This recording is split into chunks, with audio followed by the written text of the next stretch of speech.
On a brisk morning in the park, a young black girl stands by herself holding tightly to an aged cloth doll. She means business. She's attempting to sell it in order to help her ailing mother. Yet when a solitary billionaire woman takes a moment to hear what starts as a mere gesture of goodwill evolves into something profoundly significant. Unbeknownst to them, this seemingly trivial interaction will open a door that has remained shut for a decade, altering the course of their lives in ways they could never have imagined. Before we embark on this narrative journey, please share your location with us. Your insights are always appreciated. The park appeared transformed in moments of stillness. Naomi Brooks had come to understand that. From the weathered bench by the ancient fountain in Riverside Park, the world seemed vast and distant, a realm where significant figures drifted by yet never lingered. The trees overhead were starting to release their golden leaves, allowing them to drift softly onto the concrete path and the weathered armrests of the bench. The air had a biting chill that nipped at her fingers, yet it was not frigid enough to deter the crowd. That is the reason she selected this location. She nestled with her knees drawn close, arms encircling them, the doll perched gently in her lap. It was a meticulously crafted cloth doll, with a patch at the shoulder and one eye absent, yet Naomi had taken the time to clean it with great care that morning. The lingering scent of soap was still present. Her mother, Camille, crafted it long ago in a time when life felt brighter, when they had a cozy couch, a refrigerator brimming with food, and melodies filling the air on weekends. Now their small apartment resembled a waiting room more than ever. Her mother lay in bed, untouched by the world outside for 2 long days. Naomi felt a gnawing sensation in her stomach, a mix of hunger and anxiety intertwining within her. The fever persisted, refusing to subside. The local clinic had refused them service due to their lack of insurance, and the nearly empty bottle of Tylenol was a stark reminder of their predicament. That's why Naomi was here, cradling her most cherished possession as if it were a coveted prize. She had convinced herself that someone would desire it, that someone would recognize the significance of it all.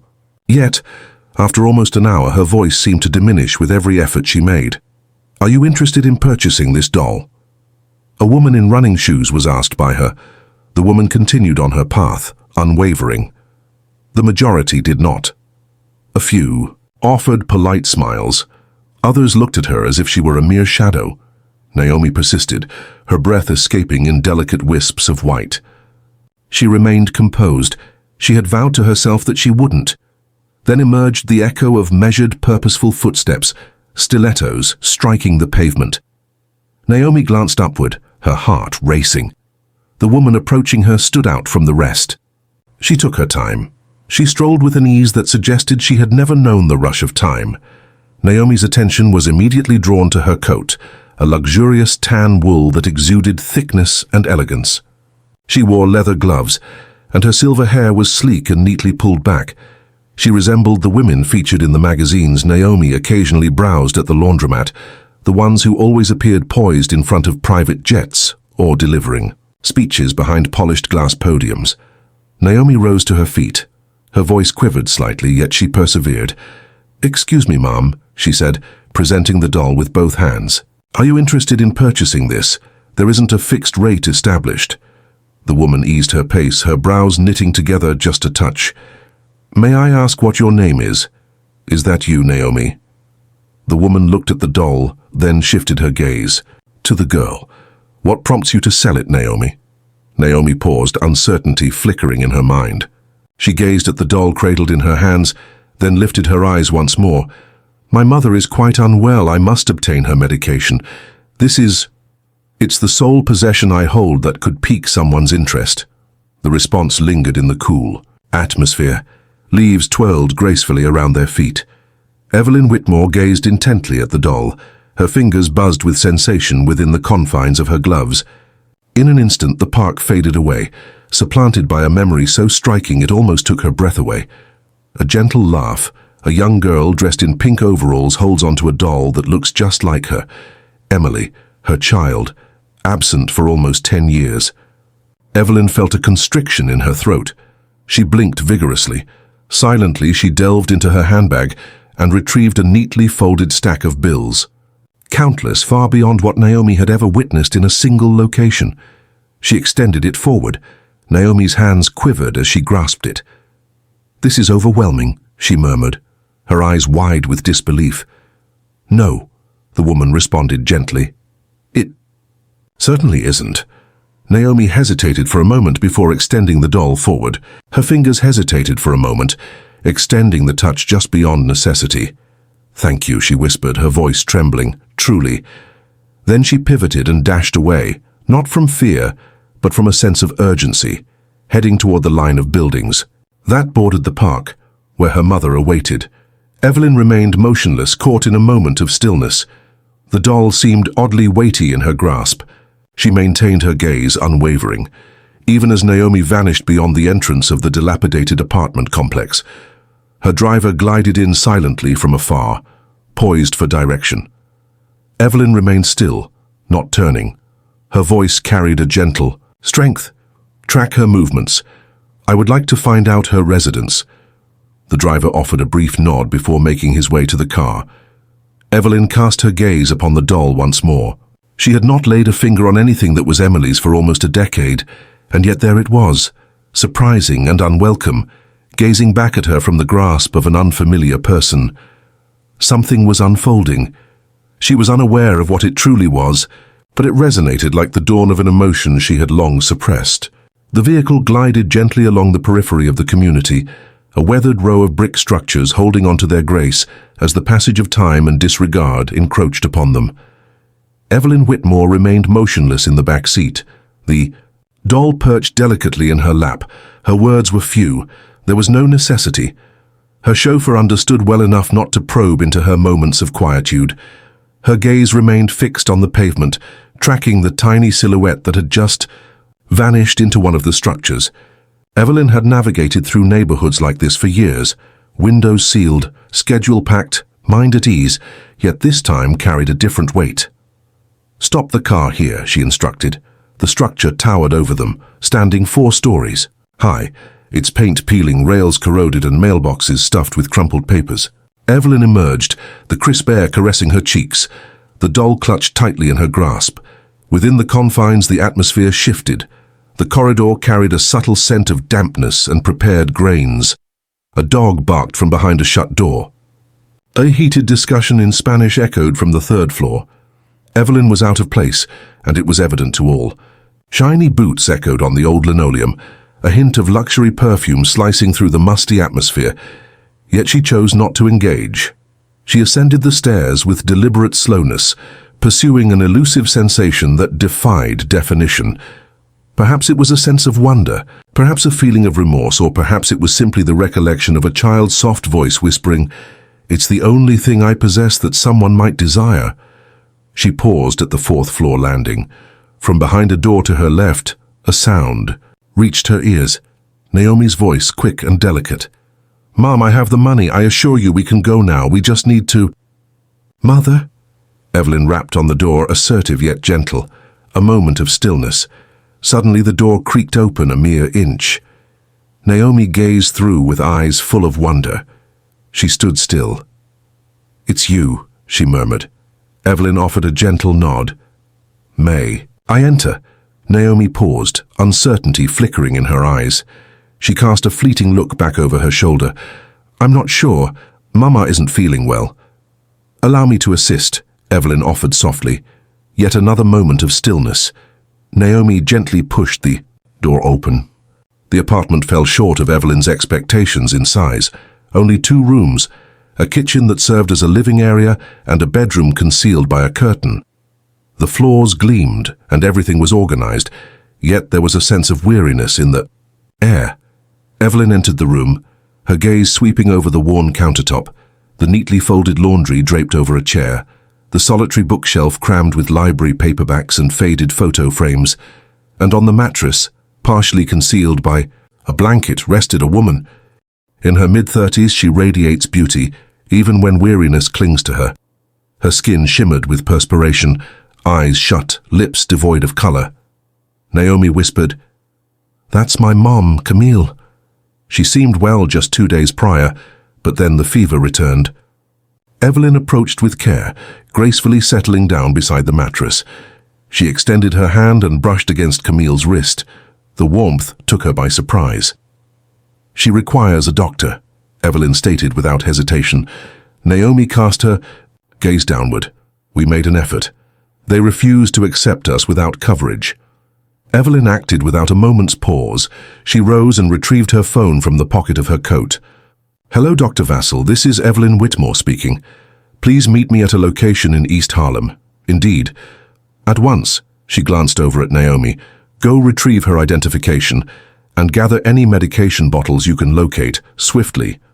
Naomi acted, with unwavering resolve. Camille awoke, her eyes gently blinking open. She blinked, a wave of confusion washing over her, then made an effort to sit up. "Is that you, Naomi?" "I have arrived, Mama," Naomi whispered gently, kneeling beside her. "Everything will turn out fine. She is providing assistance." Camille's eyes drifted deliberately, settling on Evelyn. Her lips parted, yet silence lingered. Evelyn inclined her body forward. "I'm taking you to a hospital," she said with a steady voice. In just a few moments, the private physician appeared, accompanied by a nurse. A vehicle lingered below, poised and ready. With utmost care, Naomi held Camille's hand throughout the entire process of moving her. At the hospital, a nurse inquired, "Are you family?" Evelyn gazed into Naomi's wide, fearful eyes. She responded with unwavering composure. "Absolutely. I exist." Her voice commanded attention, and her name held an undeniable weight that left no room for doubt. As they pushed Camille through the double doors, Evelyn remained close to Naomi. The girl remained silent, her eyes dry, yet Evelyn sensed the quiver of her body. She bent down and gently grasped Naomi's tiny hand in her own. "I've got you," she declared. And for the first time that day, Naomi allowed herself to embrace the possibility. The following morning, the gentle sunlight streaming through the hospital window was serene and subdued. Camille lay in a state of calm, her fever subsiding, her breaths now steady and smooth. The soft beeping of machines filled the air, while nurses glided in and out of the room with an air of practiced serenity. Naomi perched beside her mother's bed, her fingers entwined in a tight grip on her lap, eyes half closed yet keenly aware. Throughout the night, she remained steadfastly by her mother's side. In the hallway, Evelyn lingered by the window, her voice barely above a whisper as she conversed on her phone. She had already rearranged 2 meetings and provided her assistant with comprehensive instructions for the week. It was out of character for her, yet she felt indifferent. Each time she glanced back into that hospital room, observing Naomi nestled in the visitor's chair, witnessing Camille's complexion gradually regaining its hue. A sensation nestled in her chest, one she hadn't experienced in years. It wasn't about comfort, it was about having a purpose. After reviewing Camille's chart, Dr. Vassell spoke softly, noting that she was stable, still fragile, yet showing positive reactions to fluids and antibiotics. She will require additional days of attention, possibly even longer, yet she possesses great strength. Evelyn gave a slight nod. "What about the young woman?"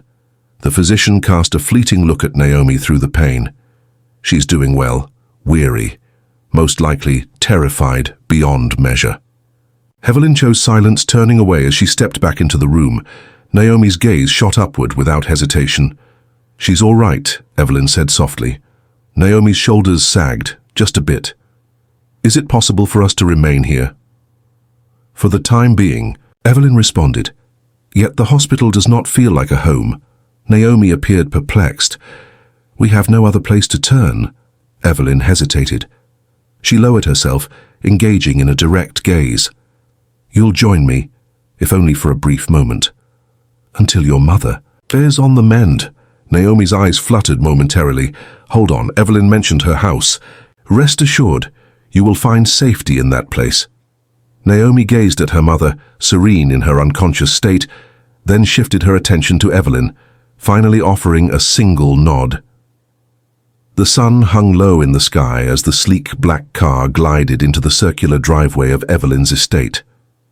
Naomi sat rigidly in the back seat, her backpack held tightly against her chest. Her gaze flitted from the towering iron gates to the infinite lines of neatly trimmed hedges, to the structure that seemed anything but a home. It resembles a museum, more than anything else. Granite columns, extended panes, a greater expanse of glass than she had ever encountered before. Evelyn observed the girl intently. "It's serene," she suggested. "Rest assured it's not frightening at all." The doors parted with a gentle sigh. The scent within was a blend of lemon polish and the musty aroma of aged books. Naomi entered with a careful step, her sneakers making soft squeaks on the gleaming floors. She remained silent. She merely gazed. There were artworks that loomed above her, stairs that flowed like gentle waves, and stillness. Immaculate, unwavering stillness. "Follow me," Evelyn said, guiding her down the hall. "You will be accommodated in the guest room. If you require assistance, please consult Mrs. Warren. She is responsible for maintaining the household." Naomi continued on, her footsteps resonating in the silence, but as they approached a door at the end of the hallway, an unexpected shift occurred. Naomi sensed it before her eyes could catch it. A chamber with a door shut tight, open, yet distinct. The atmosphere around it carried a chill. "What lies within?" Naomi inquired softly. Evelyn pivoted with sudden intensity. Her expression remained unchanged, yet her tone shifted. "The door to that room remains shut." Naomi gave a slight nod. She refrained from asking once more. That night, Naomi rested in a bed more luxurious than anything she had ever envisioned. The linens were infused with the soothing scent of lavender. A lamp illuminated the nightstand, casting a warm light over a pile of untouched books. Yet, she sensed a lack of belonging. Not at this moment. The backpack rested on the floor, securely zipped, the sole piece of familiarity in the entire house. At the end of the corridor, Evelyn found herself solitary in her study, the doll quietly perched on her desk. She had not placed it back on the shelf, nor had she reached for the closed door, yet her hand hovered at the desk's edge, her gaze locked onto the stitches adorning the doll's arm.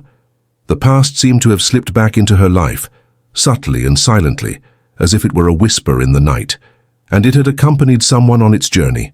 Not Emily, but perhaps something equally delicate, and just as deserving of our grasp. It had been 12 days since Naomi entered Evelyn's realm, and somehow the stillness in the house no longer seemed like a barrier. It had become gentler, modified. New sounds filled the air now. Footsteps patter down the hallway, soft and quick, as Naomi hums a tune, slightly off-key, in the sunroom lost in her drawing. The gentle laughter of Camille drifts in, faint yet familiar, echoing back like a cherished memory. The atmosphere had shifted, not due to the heat, but from the gentle cadence of lives intertwining beneath one roof, albeit for fleeting reasons. Camille had returned home from the hospital just 3 days ago. Still faint, still fragile, yet more resilient than ever. She navigated the house with caution, resolute in her desire to avoid being a hindrance, expressing her gratitude to Evelyn, with an abundance of thanks. Evelyn maintained a steady tone, her responses succinct, her kindness meticulously organized, much like every other aspect of her existence. Yet she remained near, ever present, ever attentive. There was an undeniable quality to Camille's quiet strength, her pride, her grace, even in the face of scarcity, that stirred something within Evelyn, leaving her unable to articulate the feeling. It prompted her to ponder, to consider how long she had been concealing herself behind the facade of control. One afternoon, Naomi discovered Evelyn on the back terrace, enjoying a cup of coffee as she gazed out over the garden. Naomi settled into the chair next to her, uninvited. That was something fresh as well. "Was your daughter fond of flowers?" Naomi inquired. Evelyn's hand halted in mid-motion. The coffee cup lingered in the air for a moment, before she gently placed it back on the table. Indeed, she responded at last. She would always choose the pink ones, claiming they resembled cotton candy. "Was she the same age as me?" "She was 10, Evelyn said. "She left this world in an accident many years ago." Naomi paused before responding. Then she said gently, "I believe she'd appreciate that I'm staying in her home." Evelyn gazed at the girl, taken aback. "What makes you say that?" Naomi shrugged, her gaze following the petals as they twirled gracefully in the breeze. The doll I gifted you wasn't truly up for sale. Yet, there was a feeling that you required it. Evelyn swallowed, her hands trembling with uncertainty. What makes you believe I required it? Naomi stated matter-of-factly. It seemed like you were longing for someone. Just like I was. The words shattered a barrier within Evelyn that she hadn't known remained intact. As night fell, with Naomi tucked in and Camille having turned in for the evening, Evelyn lingered by the door at the far end of the hallway, the one that remained shut. The one that slipped under the radar yet caught everyone's attention. It had been almost 10 years since she last laid her hand on the handle, yet her fingers discovered the key nestled in the drawer, and with a deliberate, quivering motion, her hand turned the lock, producing a soft, hesitant click. The door let out a soft creak as it swung open. Within, all remained unchanged. Emily's room was a gallery of footprints. The spaceship comforter lay in disarray on the bed, stickers adorning the bookshelf, a ballerina lamp casting a soft glow from a corner outlet, untouched for years, yet still functional. No dust sheets were present. Evelyn had always maintained that the housekeeper should clean it, but never cross the threshold. The atmosphere was hallowed, pristine, suspended in time. She entered with deliberate grace, her heels whispering against the hardwood floor. Her hand glided across the small dresser, where a framed photo captured a girl with gap teeth and curly hair, beaming at the camera. Evelyn perched on the edge of the bed. The mattress groaned as if it held onto memories of her presence. She remained composed. This isn't the moment. She remained still, enveloped by the remnants of a life that concluded far too early. A gentle tap disrupted the silence. Naomi cautiously glanced around the corner of the door. "I noticed it was open," she remarked. "I apologize." Evelyn opened her mouth to respond, intending to say that it was fine, but the words stuck in her throat. She simply nodded instead. Naomi slipped in softly, her footsteps light as if she were entering a hallowed space. She surveyed her surroundings with a deliberate slowness. "It's stunning," she murmured. "She possessed books just like I did." "She adored reading," Evelyn remarked, her voice barely above a whisper. "Particularly tales of adventure. She believed the world was far more expansive than what others claimed." Naomi strolled over to the shelf and gestured. "That's my favorite as well," she remarked, retrieving a well-loved edition of The Secret Garden. "My mother read it to me during my bout with the flu last year." Evelyn smiled, a tiny smile yet genuine. Camille emerged at the doorway, her presence commanding attention. She remained outside, observing them, her daughter turning the pages of a book in a space she never imagined they would be permitted to approach, and the woman who had rescued her, positioned at the heart of memories long gone. Her heart constricted. Evelyn said, still gazing at the shelf.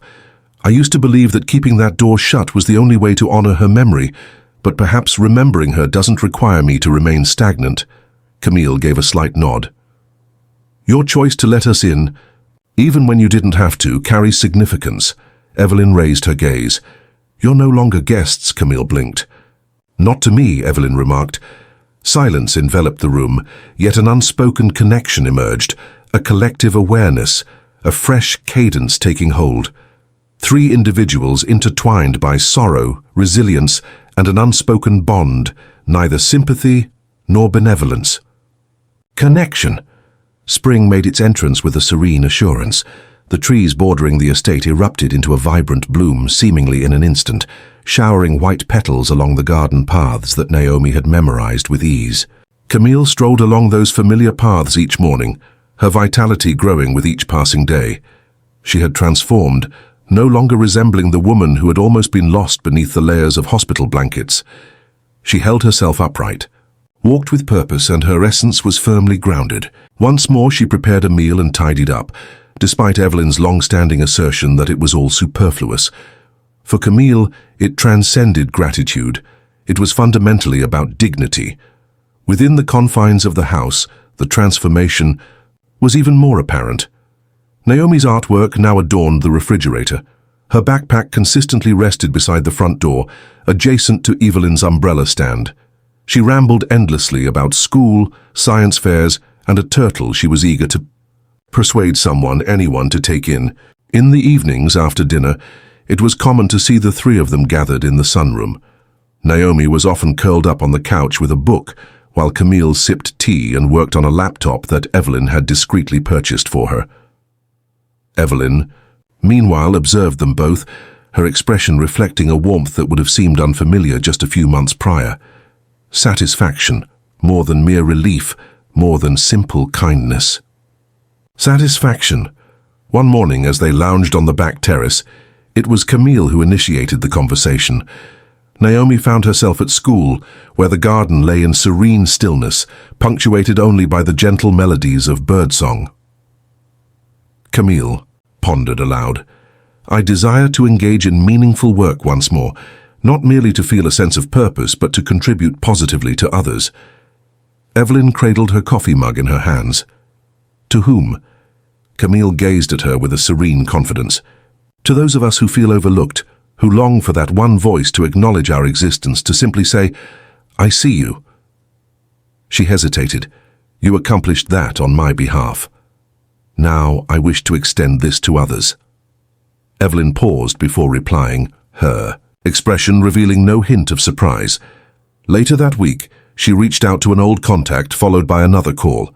In just a month, blueprints were crafted, approvals obtained, and a site established. 6 months later, Emily's place welcomed visitors in a beautifully renovated brownstone on the east side, merely 6 blocks from the spot where Evelyn first encountered Naomi on that chilly bench in the park. It was more than a mere refuge. It served as a springboard, providing job training, healthcare referrals, counseling, and secure accommodations for women and children facing crises. Camille found herself appointed as director, a title she never sought, but had truly earned, through countless hours of dedication to the project. Naomi joined her on weekends, assisting in adorning the children's corner and narrating tales with a voice that belied her petite stature. During the opening ceremony, Naomi had the final word. She stood behind the microphone, a hint of nervous energy in her movements, clad in an oversized blazer that Evelyn had adjusted just enough to fit. I once believed that assistance was something one had to earn, she started, as if being good, enough or quiet enough would catch someone's attention. Yet the reality is that there are moments when individuals require assistance due to their pain, and often those who extend a helping hand are grappling with their own struggles as well. And that's perfectly fine. She halted, her gaze sweeping over the throng, finally settling on Evelyn, who lingered at the periphery, the doll, her cherished doll, encased in glass on a table adjacent to the stage. This place carries the name of someone I never had the chance to meet, Naomi reflected. Yet I believe she would have appreciated me, my mum, and everyone who will pass through these doors. A hush enveloped the audience, a serene calm that lingered in the air, devoid of any applause. Then Evelyn stepped forward, one hand resting gently on Naomi's shoulder, and the room erupted, not merely in applause but in a resonance that stirred. The very air around them, acknowledgement, anticipation. Several weeks had passed. Evelyn wandered through the empty corridors of Emily's place, the silence enveloping her as the hours slipped away. The walls showcased a collection of framed photographs, capturing families, volunteers, and children beaming with a joy that had been earned through perseverance. At the end of the hallway, just outside Camille's office, there was a new frame, displaying 3 women in a sunlit garden, their arms around each other, laughing naturally without any pretense. Naomi crafted the caption herself in bold black marker. Family is discovered, not imposed. Evelyn gazed at it intently for an extended period. She remained composed. She beamed with delight.